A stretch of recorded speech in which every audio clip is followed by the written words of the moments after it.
لبنان میں پیجر حملے میں زخمی ہونے والے ایرانی سفیر ایک آنکھ سے محروم ہو گئے۔ گزشتہ روز بیروت میں ہونے والے پیجرز حملوں میں لبنان کے وزیر کے بیٹے سمیت 11 افراد جاں بحق اور 4000 سے زائد افراد زخمی ہوئے تھے۔ پیجر حملے میں لبنان میں تعینات ایرانی سفیر مجتبیٰ امانی بھی زخمی ہوئے تھے اور اس حوالے سے ایرانی میڈیا نے بتایا تھا کہ مجتبیٰ امانی معمولی زخمی ہیں۔ انہیں طبی امداد کے لیے بیروت کے ہسپتال منتقل کیا گیا ہے، جبکہ ایرانی سفارت خانے کے مزید 2 اہلکار بھی زخمی ہوئے ہیں۔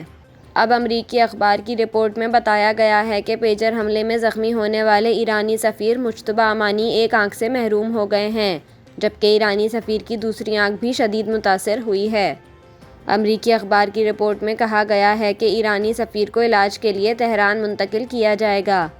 دوسری جانب ایرانی سفارت خانے کا اس حوالے سے کہنا ہے کہ سفیر مجتبیٰ امانی کا علاج معالجہ جاری ہے اور ان کی صحت اور بینائی سے متعلق افواہوں میں کسی قسم کی صداقت نہیں ہے۔